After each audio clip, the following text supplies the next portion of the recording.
Pero muy buenos días, mis estimados y estimadas estudiantes. En esta ocasión les voy a compartir la parte práctica del tema ordenación de oraciones. Acá vamos a ver eh, en base a qué criterio se van a ordenar las oraciones y de qué manera encontramos coherencia en todos los textos que se nos mencionan en estos 10 ejercicios. Sin más preámbulo, comencemos, ¿no? En el ejercicio 1 dice Engels y la Revolución Francesa, ¿no? Ahí nos dan un texto con 5 enunciados en los que están desordenados, ¿no? Dice, la Revolución Francesa como fenómeno político, económico, social y cultural no solo transformó el país de origen, sino también toda Europa. 2. Tanto estudiantes como filósofos alemanes estuvieron fascinados por la Revolución Francesa. 3. Señala que la Revolución Francesa fue una tentativa por someter la historia a la razón. 4. Pocos fenómenos resultan tan trascendentes en la historia como la Revolución Francesa. 5. En fenomenología del espíritu, Engels reflexiona sobre el significado de este hecho histórico. Bueno, acá vamos a ordenar estos enunciados en base al criterio del criterio analítico. Partimos de un enunciado general a un enunciado particular. En este caso, comenzamos con el enunciado que en sí el ejercicio se plantea lo que significa la Revolución Francesa y la interpretación personal de Engels. Ese es se basa el título, ¿no? En plantear el significado de la Revolución Francesa y la interpretación personal de Engels. El texto se inicia con una presentación en la que se valora la trascendencia histórica de la Revolución, en la que vemos reflejada en el enunciado 4, lo que es complemento con el concepto de Revolución Francesa y sus repercusiones que hemos visto en el enunciado 1. Luego, a modo de consecuencia, se menciona la fascinación producida en los filósofos alemanes que se establece en el enunciado 2. Inmediatamente, como una prueba de dicha fascinación, sigue en la reflexión de Engels sobre este magno hecho que lo encontramos en el enunciado 5, para luego describir el significado filosófico de la revolución para Engels. En consecuencia, el orden es 4, 1, 2, 5, 3, dando como respuesta la clave D.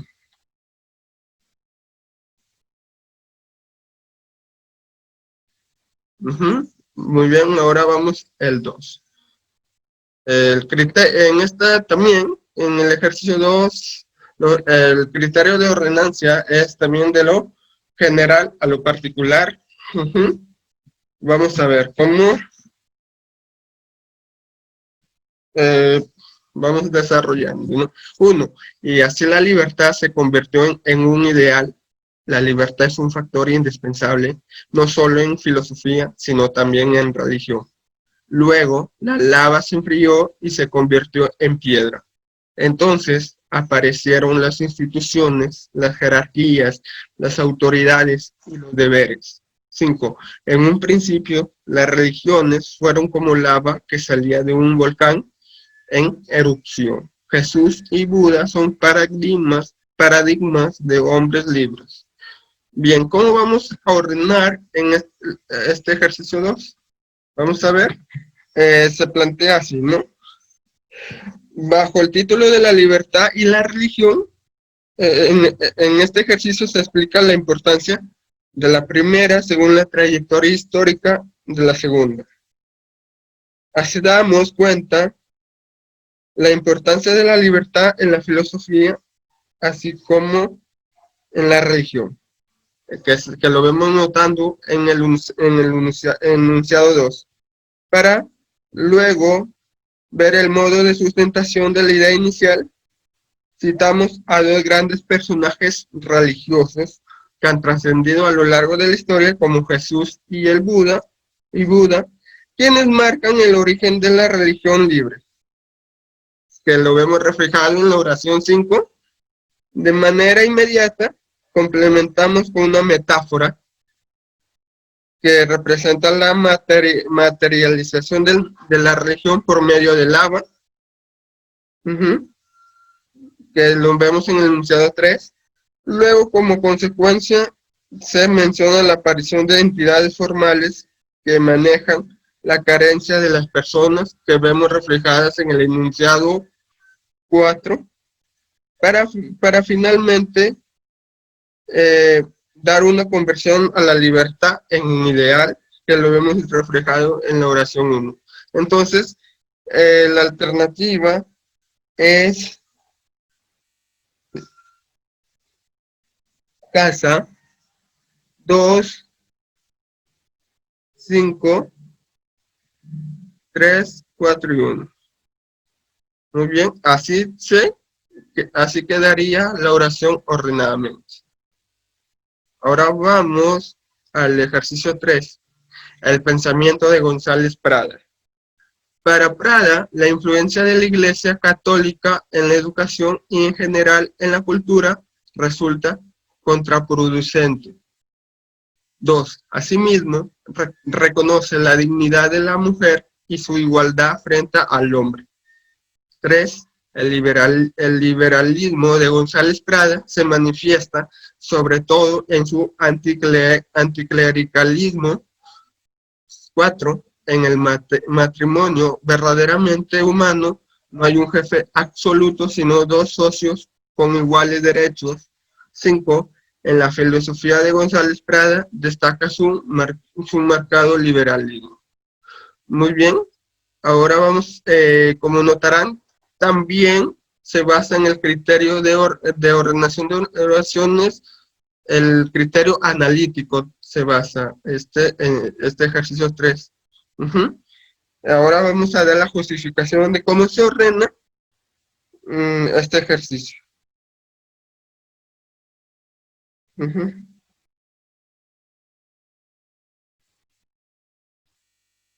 Muy bien. Bajo el título del pensamiento de González Prada, se fundamenta el liberalismo de este pensador, ¿no? Manifestado en su anticlericalismo y el reconocimiento de la dignidad de la mujer. En ese sentido, el nuevo orden se inicia con la tesis general sobre el liberalismo en la filosofía pradista, que es 5. Después se analiza una manifestación del liberalismo, la postura anticlerical, ¿no? Que lo vemos reflejado en la oración 3. Luego, la justificación de la postura anticlérica basada en una de las defensas de la educación y la cultura, que es en el enunciado 1, para buscar el otro rango del pensamiento pradista, que quiere decir que quiere equiparar a la mujer con el hombre, que lo vemos reflejado en el enunciado 2, para finalmente presentar una expresión de González Prada para evidenciar su postura sobre la mujer de una manera más liberal, ¿no? Que lo vemos en la oración 4. Por lo tanto, el orden sería 5, 3, 1, 2, 4. Dando como respuesta la alternativa B. Ahora vamos al ejercicio 4. Camino de la creación. Su proceso de búsqueda o de creación está cargado de rupturas, de intentos de confrontación. Es desde la comodidad y desde la sorpresa que ellos descubren con satisfacción algo inesperado.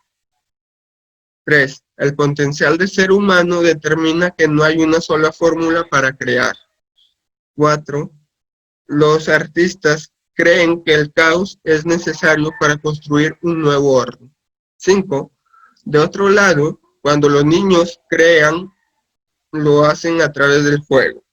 Muy bien. En este ejercicio el criterio va a ser también del criterio analítico, de parte de una idea general a una idea específica. Ahora vamos a ver la solución, cómo vamos a ordenar, cómo se vería ordenadamente. Ahorita vamos a detallarlo. Muy bien. En este ejercicio se nos plantea el sentido general en la manera de llegar a la creación, no solo por parte de una dificultad o caos, sino que también se puede llegar a ellas a través del juego, en esta vez de juegos que realizan los niños. Por lo tanto, el texto empieza con la idea general de que existen diversas fórmulas para llegar a la creación, que lo vemos en la oración 3.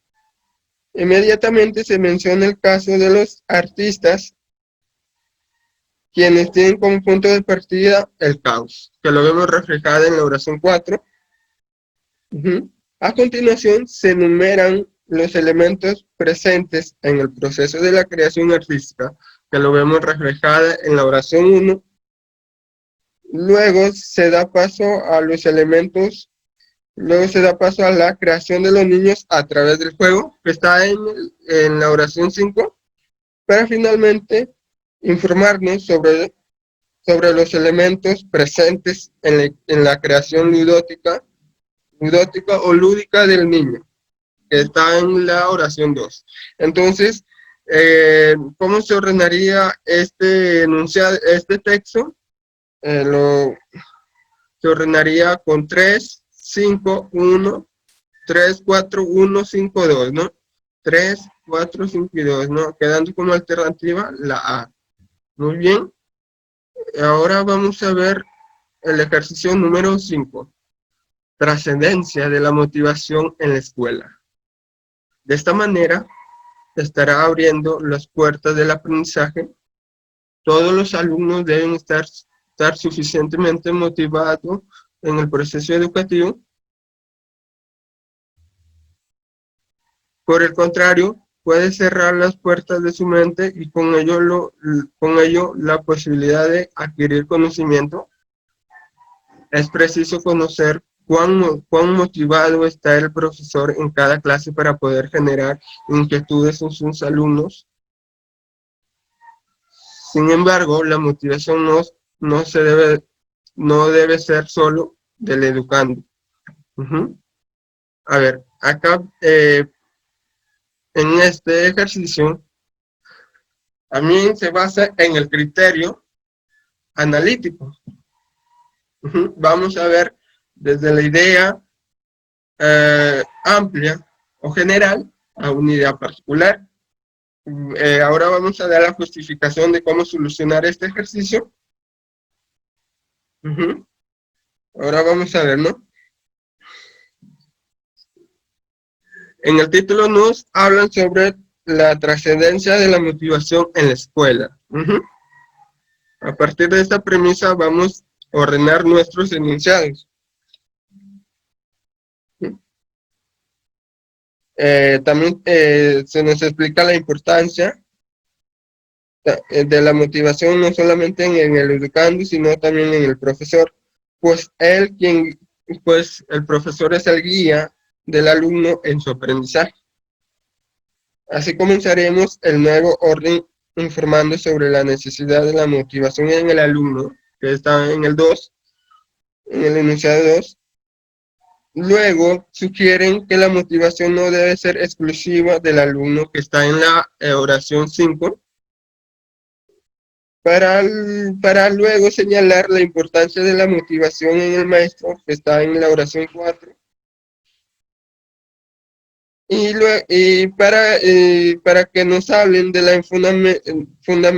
del fundamento importante, que es abrir el aprendizaje a los alumnos, que está en la oración 1, para finalmente darnos una advertencia sobre las consecuencias negativas de una falta de motivación en el docente, que lo vemos reflejado en la oración 3. Entonces, el orden adecuado sería 2, 5, 4, 1, 3, ¿no?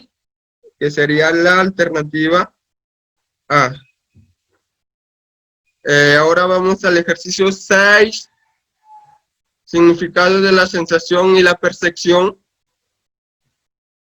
1. La percepción es la interpretación de nuestras sensaciones, las cuales varía de acuerdo a las características de cada persona.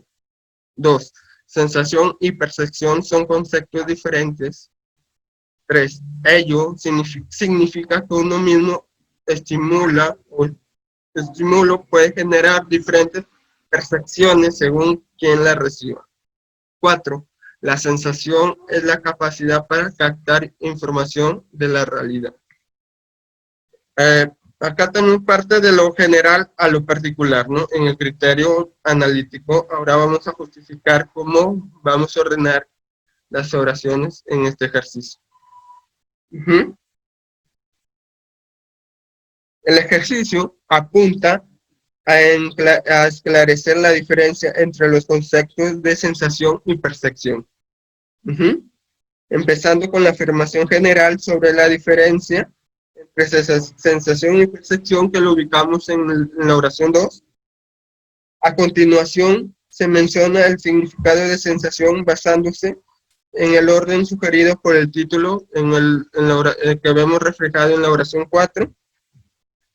Luego nos hablan del significado de percepción, que nos va a permitir contrastarlo con el de sensación, para finalmente culminar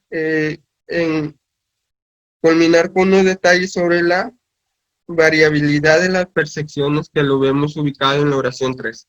Entonces, quedando el orden correcto, 2, 4, 1 y 3, 2, 4, 1 y 3, que es la alternativa D.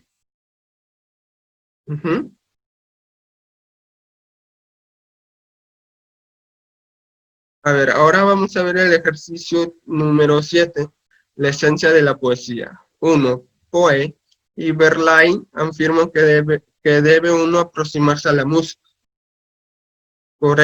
Colery la define como la composición que se opone a los trabajos de la ciencia, siendo su objetivo inmediato el placer, no la verdad. 3. El término poesía deriva del griego poiesis, que significa creación. 4. No les faltaba razón si analizamos los rasgos de una melodía y un poema. También vamos, en este ejercicio, también partimos del criterio analítico, partimos de una idea general a una idea particular. Ahora vamos a justificar el orden correcto en este ejercicio. A ver, el texto apunta a graficarnos sobre la significación de la poesía, según diversos puntos de vista de diferentes autores. En este sentido, iniciamos el ejercicio planteando la definición etimológica de poesía, que lo vemos reflejado en la oración 3. Seguidamente se cita la definición vertida por Corlay, que es en la oración 2.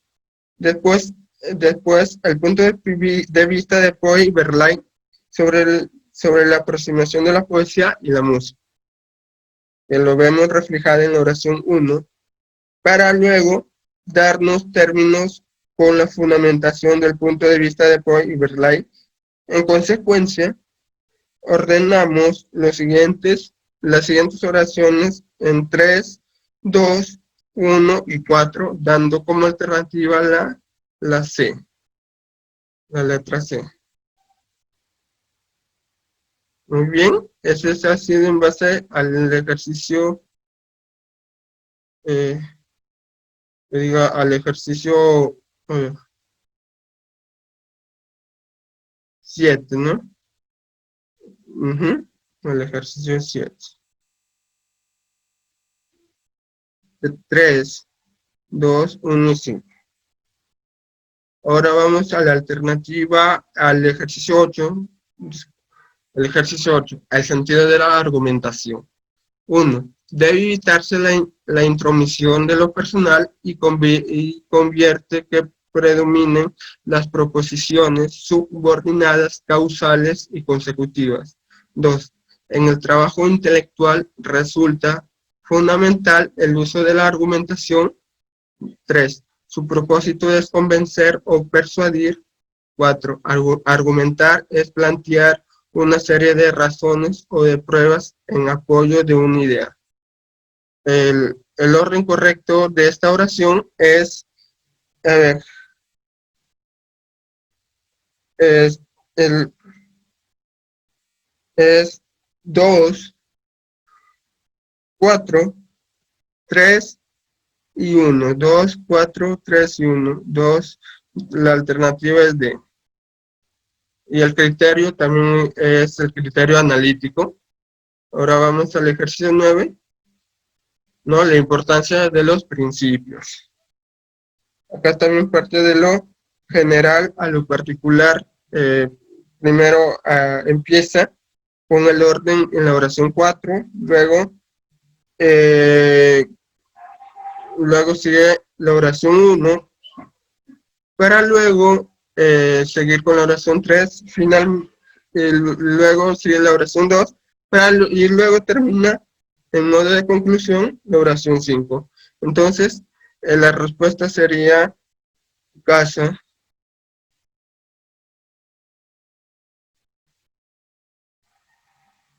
Ya para terminar con esta práctica, vamos a ver el ejercicio 10, el arte de Altamira. Altamira fue descubierta de manera causal en 1869. Inicialmente hubo escepticismo sobre la fidelidad de las pinturas debido a su increíble estado de conservación. Su descubridor fue Marcelino de Santuolo. Las primeras pinturas encontradas reproducían imágenes de bisontes. Tras años de estudios, las pinturas al fin fueron catalogadas como auténticas. Acá también partimos de lo general a lo particular en el criterio analítico. La orden sería 1. Primero empezamos con el 1, ¿no? El 1 que nos habla de Altamira fue descubierta en base a su descubrimiento. Luego sigue quién fue su descubridor, ¿no? El 3 fue Marcelino de Santuolo. Para luego dar las primeras muestras de sus imágenes, las pruebas de su arte, que lo encontramos en la oración 4, para finalmente culminar en base a sus estudios, ¿no? De esta pintura, ¿no? Entonces sería la alternativa correcta, sería dedo 1, 3, 4, 2 y 5. Muy bien, hemos llegado a la parte final de esta clase práctica. Espero que les haya gustado y pedirles que traten de practicar estos ejercicios en casa, porque pueden venir en un examen trimestral. Y Y que Dios me los bendiga a cada uno de ustedes y nos vemos hasta la próxima videoconferencia.